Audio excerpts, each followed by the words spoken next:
ગર્વથી ગુજરાતી।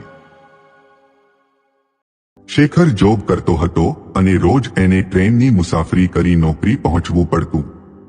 ત્યાં એની નજર ટ્રેનના દરવાજા પાછળ એક નંબર લખેલો હતો એના પર પડી। નંબર સાથે નામ પણ હતું। શેખરે લખેલા નંબર પર કોલ કર્યો અને પૂછ્યું, તમે રિયાબેન વાત કરી રહ્યા છો? ડર અને અટકતા સ્વર સાથે સામેથી જવાબ આવ્યો, હા હું રિયા બોલું છું, પણ તમે કોણ છો અને તમને મારો નંબર ક્યાંથી અને કેવી રીતે મળ્યો? શેખરે જવાબ આપતા કહ્યું કે તમારો આ નંબર ટ્રેનના ડબ્બામાં દરવાજા પાછળ તમારા નામ સાથે લખેલો હતો।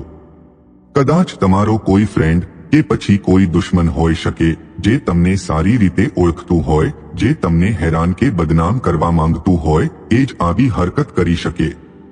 મારા ફોન કરવા પાછળ મારો કોઈ ખોટો ઈરાદો નથી। હું બસ એટલું કહેવા માંગુ છું કે જો શક્ય હોય તો તમે આ નંબર બદલી નાખો, અને નંબર બદલી શકો તેમ ન હોય તો જ્યારે પણ કોઈ અજાણ્યાનો ફોન આવે અને તમને અસુરક્ષિત લાગે તો કોઈ સારા જવાબ સાથે તૈયાર રહેજો। આજે મેં તમારો નંબર અહીં ટ્રેનમાં જોયો અને અત્યાર સુધી કેટલાય લોકોએ નંબર જોયો હશે એનો ના મને અંદાજો છે, ના તમને, પરંતુ હું મારાથી થાય એટલું કરીશ। આજ સુધી તમારા પર જેટલા પણ કોલ આવી ગયા એ આવી ગયા, પરંતુ હવે આ ટ્રેનના ડબ્બાના દરવાજા પાછળથી અને મારા ફોનમાંથી પણ તમારો આ નંબર હંમેશા માટે હટી જશે, જેથી તમારા પર નવા કોલ નહીં આવે, તમને કોઈ હેરાન નહીં કરે। રિયા સ્તબ્ધ બની સાંભળી રહી હતી કે શું જવાબ આપવો।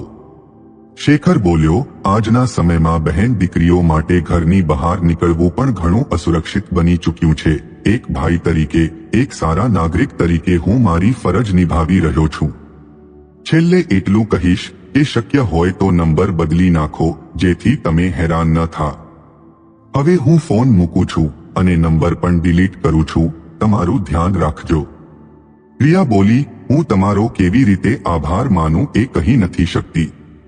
અત્યારના સમયમાં તમારા જેવા વ્યક્તિઓની ખાસ જરૂર છે। હું ઘણા સમયથી કંટાળી ગઈ છું। મારા ફોન રોજ નવા નંબરથી ફોન આવે છે અને ખરાબ, શર્મજનક વાતોથી મારું મગજ અશાંત બની જાય છે। હું નથી જાણતી કે મારા સાથે આવું કોણે કર્યું અને શા માટે કર્યું હશે। મારે તો કોઈની સાથે દુશ્મની પણ નથી, પરંતુ તમે અજાણ્યા હોવા છતાં મારી ઘણી મદદ કરી છે। તમારા કારણે મને આજે ખબર પડી કે ટ્રેનમાં લખેલા મારા નંબરના કારણે જ મારા પર આટલા અજાણ્યા ફોન આવતા હતા।